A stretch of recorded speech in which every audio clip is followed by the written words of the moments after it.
Okay, I don't have time for a joke, so just laugh anyway.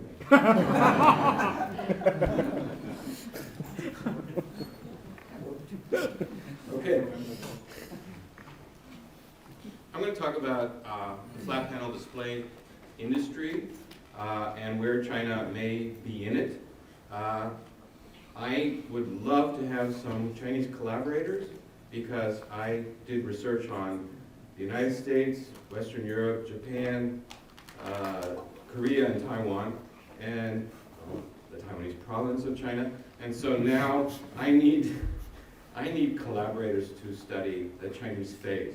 So what this talk is about is China's entry into this very important, very big, very lucrative in some respects, although very competitive industry, and some of the issues that may come up for China as it develops its own approach to entering this industry.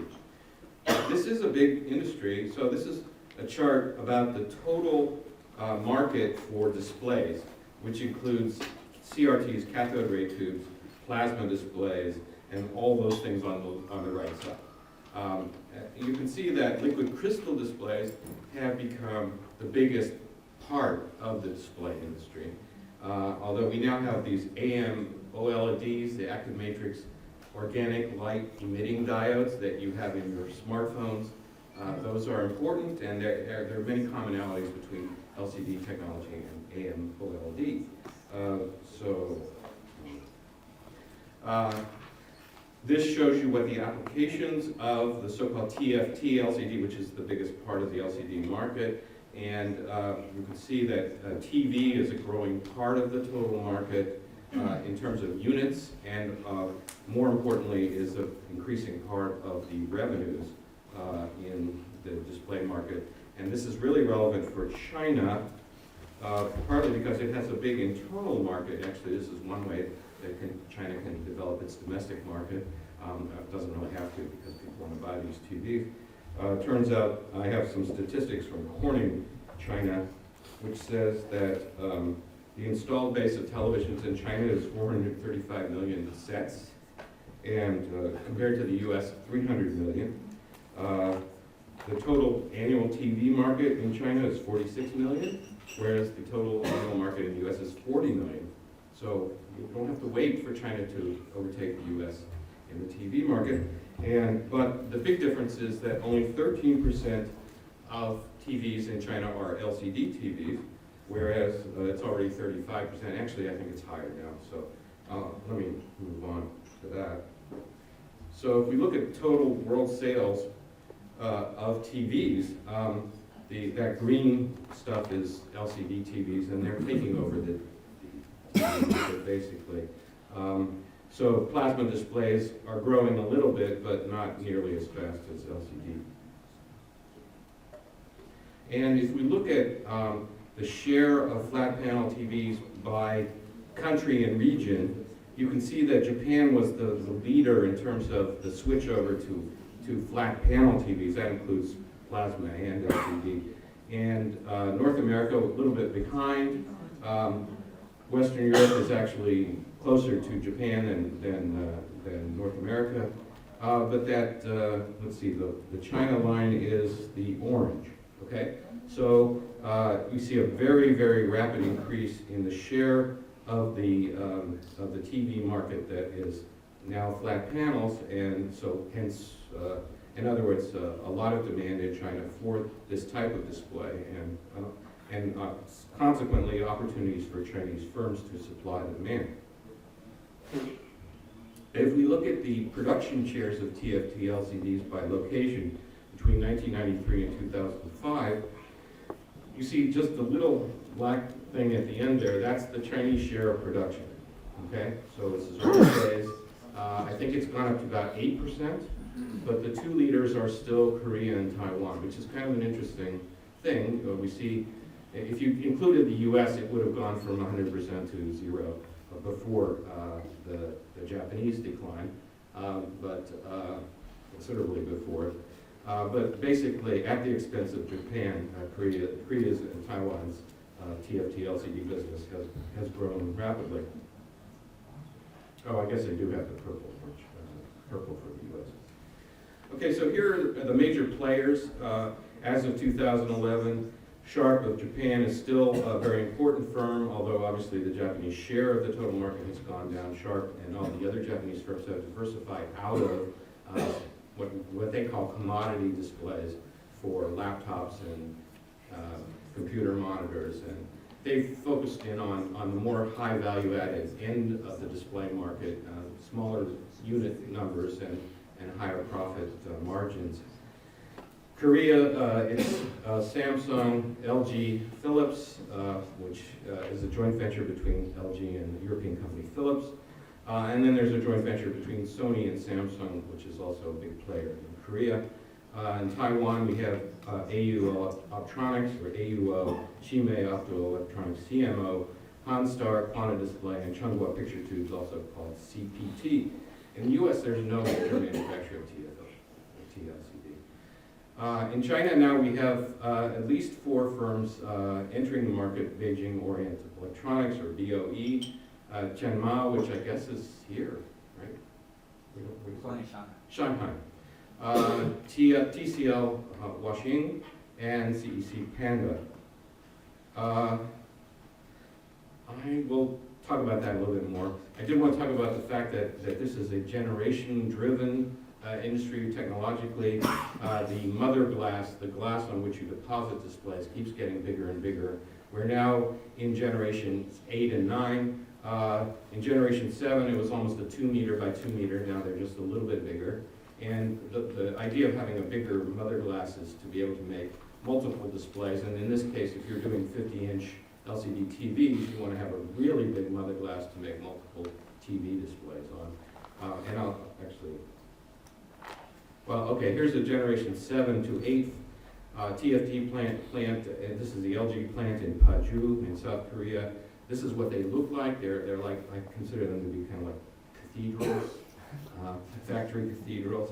This one costs $3 billion. And you have one in China. There's a generation 8.5 plant in Shenzhen, TCL Huaxing. You also have a generation 7.5 plant, which is actually an AUO plant in Jiangsu province.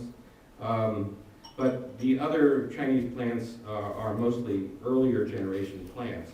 And that could be a problem because if you look at what is the generation for the plant that sells different types of displays, you can see that it helps to have a later generation plant to sell more LCD TVs competitively. So basically, in order to make those big TV displays, you really need those big mother glass plants. And that's a challenge. And it's one that so far only one Chinese-owned plant and one Korean plant, Taiwanese plant that has invested in China, in mainland China, has so far tackled. So this is a challenge, I think, for the industry. That's a picture of what a big panel. This is a generation 6, so that's not 2 meters by 2 meters yet. But you can imagine the difficulties of handling that huge piece of glass. And also, you don't want to have a bad result for a huge piece of glass like that. So wastage could be a real problem if you have an inefficient plant. There's a huge amount of learning that goes into making these plants work effectively. And basically, internationalization is a kind of an essential part of this industry. This is a very globalized industry. So I have one slide that kind of points that out. If you look at who dominates the glass supply business for the special kind of glass that's needed for plants, they're Corning and Asahi Glass and Shot Glass from Europe are the major manufacturers, and I believe that Corning China is the main supplier. But I don't know whether I need to know. If you guys can help me out, I'd like to know where the Chinese plants are getting their glass from, besides Corning, and how that's working out. The tools here are very specialized. In the US, we have Applied Technology and Photon Dynamics, which are still supplying the major producers. Japan has Canon, Nikon, and Shimatsu. Tokyo Electron are major tool makers, and in Europe it's Unaxis. Anyway, none of these firms could remain internationally competitive without working with these suppliers and materials firms. So by its very nature, this industry requires that the successful players have a kind of international outlook and a willingness to cooperate with other countries. So, to summarize, China is the latest country to enter the market for TFT LCD displays. Korean and Taiwanese firms are the market leaders. Chinese firms have not invested heavily in the latest generation plants, but are on the edge of doing so, and I think they will. I don't see any reason why they won't. There are difficulties that have to be overcome, and so one problem could be too much confidence in your own ability. We have this problem too. We have a not invented here problem in American firms, and we have sort of what we call economic nationalism. And economic nationalism is like the bane of competitiveness in this particular industry. The firm that impressed us the most in our field research was LG. LG had no not invented here at all. Very cosmopolitan, we're reaching out to everybody in order to get the best stuff and to do it at the most cost-effective way. So my conclusion is all TFT LCD firms must work with world-class producers of materials and manufacturing equipment to be competitive, and more importantly, they have to work with their end customers to produce the kinds of displays that they want. Some of these firms produce final products, but many of them, actually one of the things I noticed about the Chinese firms was that big integrated firms were getting involved in the manufacturing of TFT LCD panels, and that may not necessarily be a good strategy. You might want to at least have those divisions act like merchant firms trying to be competitive with other flat panel producers regardless of the end customer. Anyway, just to finish up with another ad, I am the North American editor of the International Journal of Digital Television. I have these little cards to give out.